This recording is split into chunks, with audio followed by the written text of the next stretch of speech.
कभी कभी जिनसे हमें सबसे ज्यादा उम्मीद होती है वही दिल तोड़ जाते हैं, और कभी अजनबी अपना बनकर जिंदगी संवार देते हैं।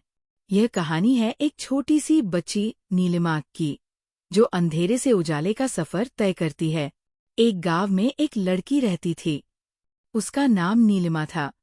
उसके माता पिता का देहांत हो चुका था। नीलिमा अपने मामा और मामी के साथ रहती थी।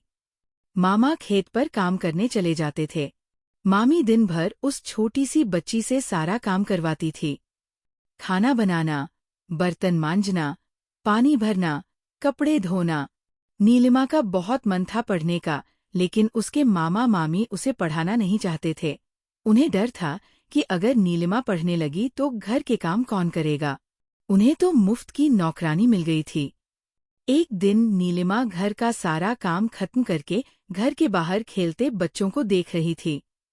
तभी बच्चे उसे साथ खेलने के लिए बुलाने लगे। नीलिमा, नहीं, मेरी मामी मुझे बहुत मारेगी। अभी वो सो रही है, इसलिए मैं बस यहाँ बैठी हूँ। नीलिमा उदास बैठी थी।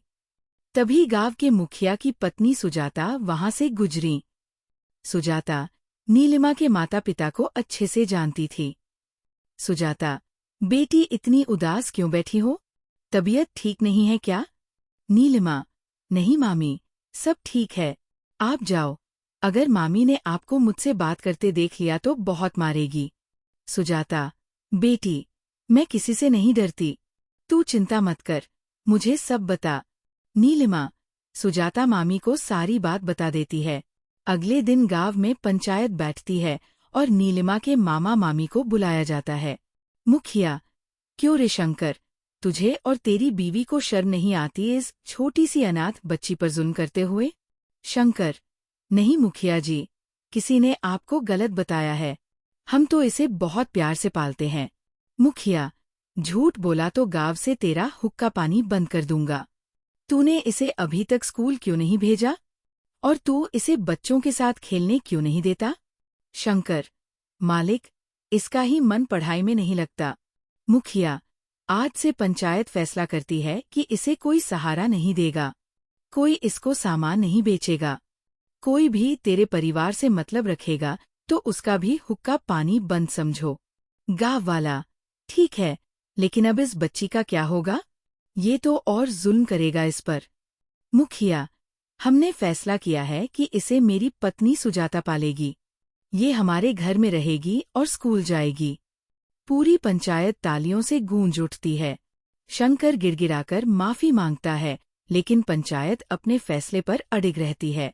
उसी दिन सुजाता आकर नीलिमा को अपने साथ ले जाती है। नीलिमा के घर में आने से मुखिया के घर में रौनक आ जाती है। दरअसल सुजाता की कोई संतान नहीं थी। नीलिमा को बेटी के रूप में पाकर सुजाता बहुत खुश होती है। कुछ ही दिनों में नीलिमा स्कूल जाने लगती है और पढ़ाई में मन लगाकर मेहनत करती है। उधर नीलिमा के मामा मामी को गांव छोड़ना पड़ता है। वे दोनों शहर जाकर मजदूरी करने लगते हैं। समय बीतता है। नीलिमा अब बड़ी हो गई थी। उसने अभी अभी 12 कक्षा का एग्जाम दिया था। एक दिन नीलिमा दौड़ती हुई आई और सुजाता के गले गई। सुजाता, क्या बात है, इतनी खुश क्यों है? नीलिमा, माँ, मुझे कॉलेज में दाखिला मिल गया है। अब मैं डॉक्टर बन पाऊंगी। मुखिया और सुजाता बहुत खुश हुए। कुछ ही दिनों में नीलिमा शहर चली गई। वहां वह खूब मेहनत से पढ़ाई करती है। डिग्री पूरी होते ही नीलिमा को शहर के मेन अस्पताल में नौकरी मिल गई। एक दिन वो पेशेंट देख रही थी। तभी उसे जोर जोर से किसी के रोने की आवाज आ रही थी। जब नीलिमा ने वहां पर पहुंच के देखा तो वहां कोई और नहीं, उसकी वही मामी कमला थी, जो अपने पति की दवाई के लिए रो रोकर मदद की गुहार लगा रही थी। नीलिमा तो पहचान गई, लेकिन उसकी मामी उसको नहीं पहचान पाई। नीलिमा ने पहले मामी को चुप कराया, फिर समस्या पूछी तो उसने बताया कि काम करते वक्त उसके पति एक बिल्डिंग के 3 माले से गिर गए हैं। उनको बहुत चोट आई है। ना उसके पास पैसे हैं और नहीं कोई मदद करने वाला।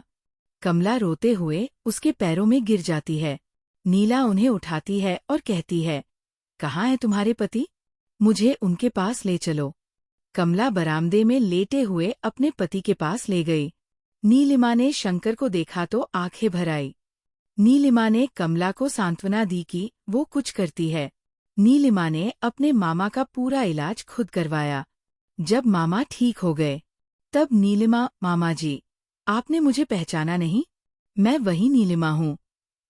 अब चलो, आप मेरे साथ मेरे घर में रहेंगे। शंकर, बेटी, तू बड़े दिल वाली है, लेकिन हम इस लायक नहीं हैं। हमें हमारे हाल पर छोड़ दे। कमला, हाँ बेटा, हम किस मुंह से तेरे साथ चलें? जब तुझे हमारी जरूरत थी तब हमने तुझ पर जुल्म किए। नीलिमा, अगर वो सब नहीं होता तो शायद आज मैं डॉक्टर न बन पाती। जो होता है अच्छे के लिए होता है। नीलिमा उन्हें अपने साथ ले जाती है, इलाज करवाती है। कुछ दिन बाद वो दोनों को लेकर गांव लौटती है। मुखिया, अरे शंकर, बेटी, ये तुझे कहाँ मिल गया? नीलिमा, पिताजी, मामा बहुत बुरे हाल में थे, अब ठीक है। कृपया इन्हें गांव में रहने दीजिए, इनके सारे खर्चे मैं उठाऊंगी। सुजाता, देखा शंकर, जिस बेटी को तुमने कभी अपनाया नहीं, वही अब तुम्हारा सहारा बन गई। शंकर और कमला कुछ नहीं बोले, बस हाथ जोड़कर रोते रहे। दोस्तों, गलतियां भले अतीत को काला कर दें, पर माफी भविष्य को रोशन कर देती है। दोस्तों, अगर आपको नीलिमा की संघर्ष और माफी की ये कहानी दिल को छू गई हो, तो वीडियो को लाइक करें, शेयर करें और आराधना टून्स को सब्सक्राइब करना न भूलें। अगली कहानी में फिर मिलेंगे, नई सीख, नए जज्बात और नए किरदारों के साथ। नमस्कार।